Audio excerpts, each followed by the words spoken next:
The world of Middle-earth is one of the most fascinating to have ever been created. Its lands, past, and of course inhabitants are some of the most intriguing out there. And if you've ever watched the films or read the books, you'll know that some of these residents can be quite strange, as large spiders, trolls, goblins, giant eagles, and more call it home, making it also an underappreciated ecosystem in my opinion. And that got me wondering, what if you took what is arguably the mightiest terrestrial predator of all time and dropped it into Middle-earth? What exactly would happen? And of course, I'm talking about the king himself, the Tyrannosaurus Rex. This beast of an animal has created one heck of a legacy for itself. And frankly, though some may find it overrated, I think its reputation is well deserved, as we are talking about a predator unlike no other in many areas. For starters, this Goliath is as of now the largest land predator to have ever existed, with some specimens cracking 10 tons and measuring 13 meters or 43 feet long, possibly more, which also by the way makes them among the longest theropods when it comes down to length. And so obviously a giant size alone makes them quite a formidable animal, but its crowning achievement was its titanic jaws, no pun intended. Get it? Crown, teeth? And these jaws that were built to pulverize its prey with its banana-like sized teeth, which all came down at forces up to 57,000 newtons.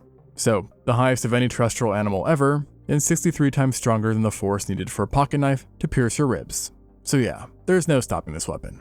And this is evidenced by remains of large herbivores found in its stomach, whose bones have been pulverized into pieces the size of sand grains.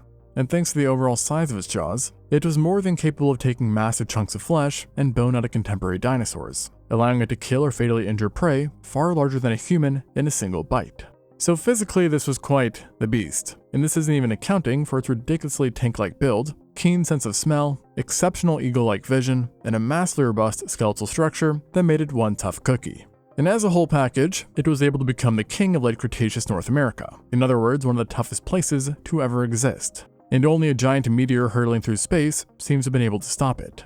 So then my question is, what about Middle-earth? Would that be like the meteor, or just a big nothing burger? In other words, how would it fare? Would it be stopped in its tracks? Would it barely get by? Or would it thrive? And the answer in general depends a lot on what point in Middle-earth's history. As before Sauron's rule, you know that guy that became a tower with a giant eye, there was the era of his master, Melkor. And during that time, things were, for example, far more grand and destructive, with many creatures simply being incomparable to a T-Rex, and in the reverse sense that is. As you would things like dragons the size of planes, numerous massive giant spiders, balrogs, which are also these giant demonic-looking things, and other mythical creatures, without even mentioning the number of sentient animals, such as orcs, elves, etc., which ramped up the competition considerably. So, we're going to be nice to the T-Rex and just take a look how it might have fared during the most famous time of Lord of the Rings. And that is the late Third Age, which is the setting of the books. And for simplicity's sake, we'll pretend that the T-Rex showed up in Middle-earth the day of Bilbo Baggins' 111th birthday, because, of course, that's the best birthday present ever. And so, you now may be imagining just how confused the T-Rex would be if it suddenly found itself in Middle-earth living side by side with animals it's never seen before. But to be honest, its first shock wouldn't necessarily be the inhabitants of its new home, but rather the radical change in weather. Because as you may know, the T-Rex lived during a time when the planet was far warmer than it is now, with things like permanent ice sheets not even being a reality back then. And though the Rex did live in places like Wyoming, which obviously can be cold now, back then its habitats tended to be subtropical and generally humid. And this would be a little bit of a problem for it in Middle-earth, as a lot of the lands ran a bit on the colder side, let's say. And in some cases, much colder. As in the far north, you had the Forodwaith, which was an immense region composed of jagged peaks, snow and ice, that also happened to be afflicted with magic from the ancient days, turning it into a desolate wasteland where survival for a T-Rex, or even really the vast majority of animals, would be generously considered a long shot. On a completely different, albeit kinda similar page, I doubt survival would be possible for any population of T-Rexes in Mordor as well. Because as they say, one does not simply walk into Mordor, nor survive there.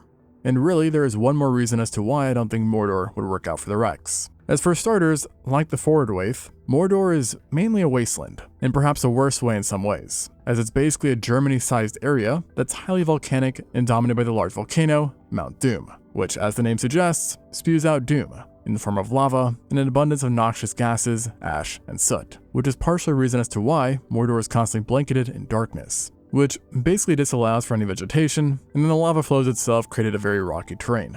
On top of this, Mordor was surrounded on almost all sides by a ring of large mountains, which the T-Rex probably would not have a lot of fun trying to navigate. And that's not even mentioning the fact that their presence would create a rain shadow, turning the area into an unbearably arid and harsh climate, with the only options for food namely being the minions and beasts of the chief resident of these parts. In other words, Sauron.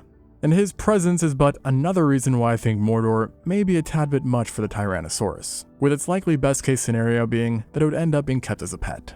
Now yes, Sauron lacked a physical body at this point, but his armies sure didn't, being composed of thousands upon thousands of orcs, trolls, the ring wraiths, fell beasts, and more.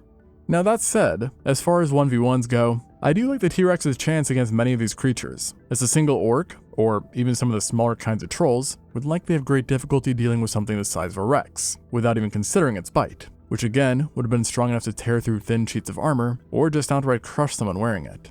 Now yes, the T-Rex have shown signs of being capable of ambushes, so it wouldn't have to necessarily take them all on at once, but this would be kind of hard to avoid considering the lack of cover in Mordor, and the fact that Sauron's giant freaking eye and ring wraiths patrol the wasteland, the latter of which also had access to their 30 to 40 foot long fell beasts that could use their large powerful claws to antagonize a T-Rex from above, while then obviously staying airborne to mitigate any risks posed by the jaws.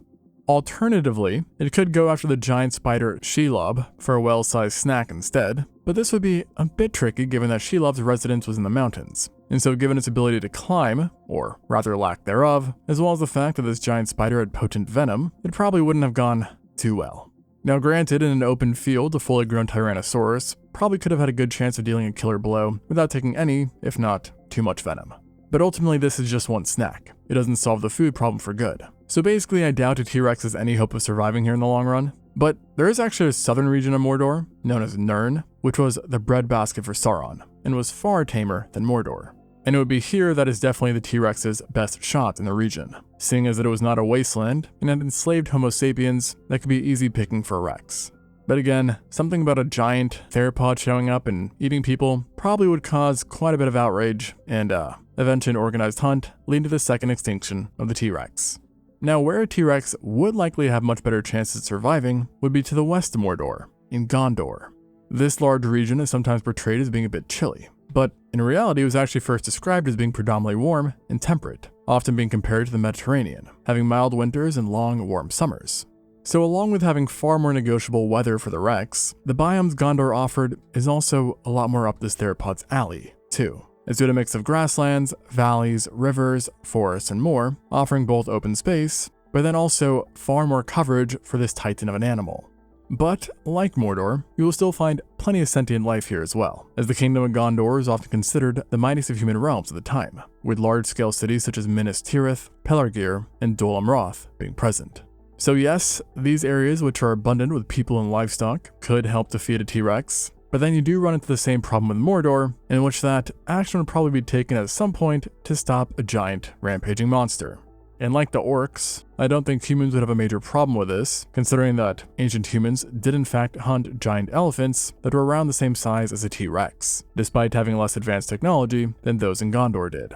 Yet, I will say that one thing going for the Rex here is that Gondor beyond its major cities is actually not that densely populated, and there are plenty of sparsely inhabited areas where a Tyrannosaurus wouldn't need to worry that much about being hunted by monkeys with pointy sticks. However, in these safer areas, there is now a new problem for our dinosaur friend, and that's the availability of viable prey. You see, the T-Rex evolved to take down literal giants of their own, such as the Edmontosaurus and Triceratops, of which there were obviously none in Gondor, and virtually no native animal here came close to rivaling their size, with most of the life being rather small, like rabbits, birds, deer, and boar. Well, then it's also possible that bears and other analogous animals lived here too.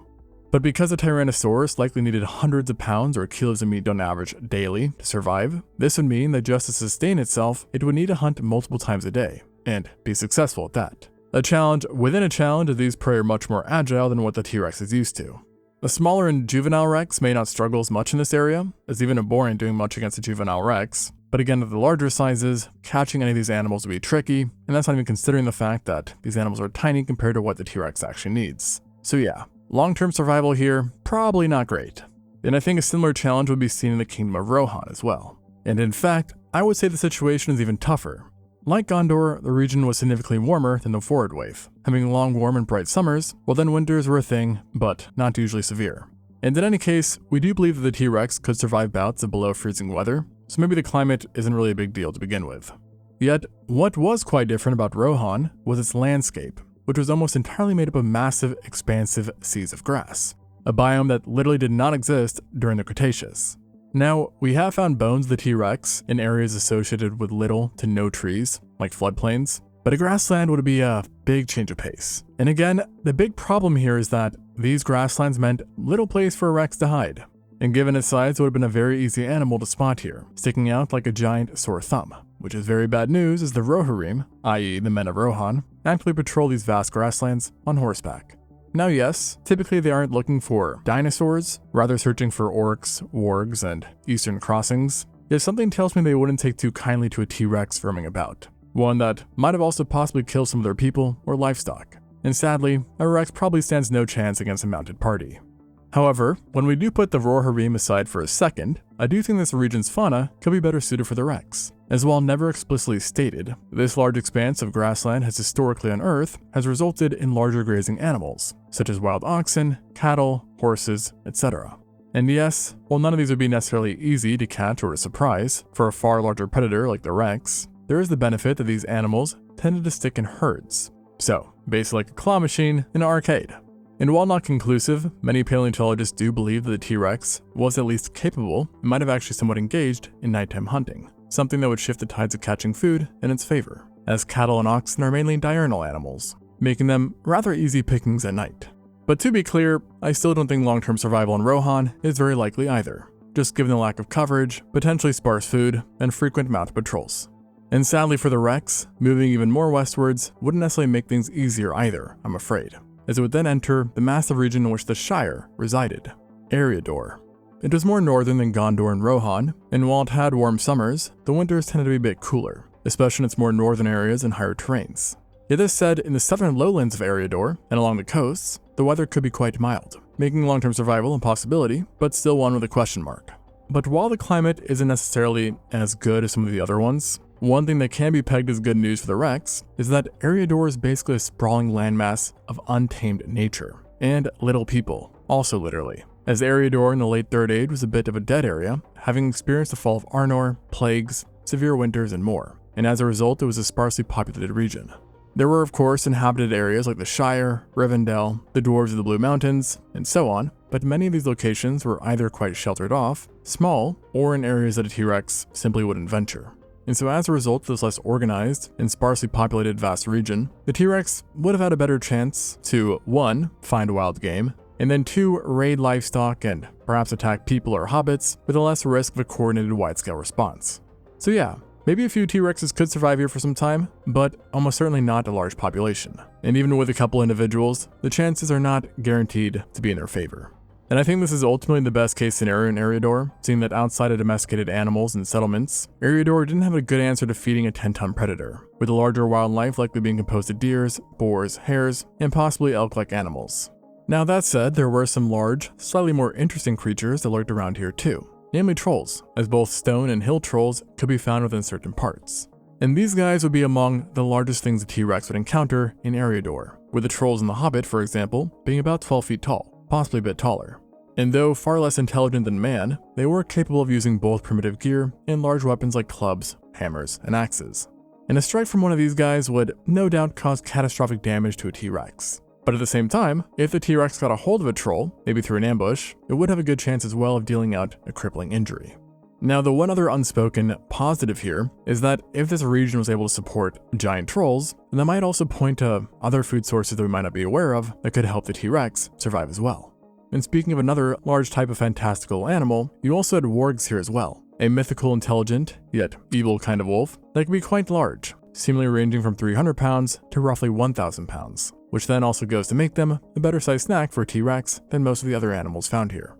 And unlike the weapon-wielding trolls, one of these guys probably stood exactly 0% chance of taking out a Tyrannosaurus. But they did also roam in large organized packs and could even communicate in their own complex language, so I reckon that avoiding a T-Rex would also be quite easy. Now, with all this said, I still think Eriador is in some ways the best place so far for a Rex's survival, as really there isn't that many great options. I guess you just need a very specific type of ecosystem to support the largest land predator of all time. And really, many of the places we see in the movies just would not cut it. For example, the vast forest of Mirkwood would most likely be a quick yet horrible death sentence for a T-Rex, with the forefront issue being the extreme density of the trees, which formed a canopy that blocked out the sun. And at 12 meters long, the T-Rex would have essentially no hope of maneuvering in such brush, and even the quote-unquote known paths were choked and strangled with vegetation, making movement even for Bilbo Baggins' party, which consisted of much smaller individuals, quite tricky. You then also had the familiar problem at this point of there being very slim pickings when it came to prey, with most animals being on the smaller side, as they had to maneuver around in this dense forest, and then while the larger animals here might actually prove to be lethal to a T-Rex. And that would be giant spiders, because as we saw in The Hobbit, giant spiders called this forest home. And though a single one was not comparable to the size or deadliness of a T-Rex, they did usually live in congregations, unlike most real spiders, and also had some very nasty venom. And to add insult to injury, of the time of the Third Age, orcs also inhabited the fortress of Dol Guldur, which was essentially south of the forest, and made that place off limits, while then wood elves also lived here too. And elves per capita would arguably be the hardest single humanoid, bar perhaps a troll, for a T-Rex to kill, as their agility, speed, and expertise with projectiles would make them quite the tough opponent. We even see in the movies at least, that a single elf, the homie Legolas, was able to take down an Oliphant all by himself, something that was 15 meters or 45 feet tall and powerful enough to carry large multi-level platforms on its back, while then tossing horses and their riders around like they were tin cans. So yeah, this area is probably not too promising. And the Misty Mountains also don't seem to be that promising either, considering it's, well, mountains, which the T-Rex definitely would not have liked to live in, and the fact that the inhabitants here includes a Balrog, which has a giant flaming body, complete with a flaming sword and armor. Well, then you also had giants made of stone, so unedible and likely very hard to fight against, and then great eagles as well, who primarily resided here, using the slopes for their nests. And so considering that fact, something tells me they'd be quite territorial about a giant, seemingly wingless dragon showing up. And since we do know they're able to fight the fell beasts, and were freaking titanic eagles that could carry literal people on their backs, I think they could probably at least scare off a T-Rex. So yeah, as you might have noticed by now, a T-Rex surviving Middle-earth may not be as easy as one would expect off the rip. But it does beg the question then, of which place, period, offer the best chance overall. And I do think there's an argument here that the better places for survival are areas not really mentioned in the movies, with one of these locations being Rhûn, and specifically, the area around its sea. Rhûn was a large region to the far east that was home to the Easterlings during the Third Age, and home to the large inland sea of, well, Rhûn. This inland sea provided a great amount of fresh water, seeing that connected to it was the river Running, and thus the lands around it were exceptionally fertile, mostly being composed of steppe and plain environments, while then the presence of the inland sea likely helped to regulate the climate and keep things less extreme year-round. And that's obviously all nice and everything, but the real plus here was the prey options, as you likely had the usual, large herds of cattle, livestock, horses, and similar animals, but then you also had something unique, the kind of Ara. These were mythical species of oxen that lived on the plains around the Sea of Rhûn, and were very well known for their size, which was described as being far larger and splendid than normal oxen, with them also sporting colossal horns. And while we never got exact measurements on these animals, they have often been compared to the real extinct aurochs, who at one point in time could have weighed up to 1.5 tons. Now yes, the colossal horns throw a slight wrinkle in the T-Rex's plans, but you have to remember, this is the Rex we're talking about. Something was specialized in taking down giant armed herbivores, including, that very famous one with giant horns known as the Triceratops. So an auroch-sized oxen should really be no problem. Now, moving on from Rhûn, you also then had the area known as the Hayrad, which in some ways was promising too. This was a vast land to the south of Gondor that was characterized by two regions, the Near Hayrad and the Far Hayrad. Yes, very creative. Now the former region, the Near Hayrad, doesn't sound all that great, as the climate tended to be semi to hyper-arid and dominated by deserts, dunes, and rocky terrain, while then also powerful human factions ruled here as well, meaning the T-Rex have to constantly worry about the sun, lack of water, lack of megafauna, and then the frustrating bipedals with sharp sticks. Yet, the Far Hayrad, on the other hand, is in some ways quite promising.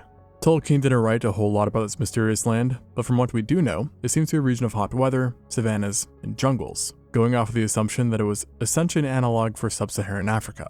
And if we do roll with this, we come to the possibility that like the region of Earth today, this place in Lord of the Rings could have been home to numerous megafauna that a T-Rex could then take its pick from. Now admittedly, there is not a whole lot of talk of what said megafauna were in Lord of the Rings universe, but one we do know that was both a megafauna and lived here was the Oliphants, giant elephant-like creatures from the Return of the King.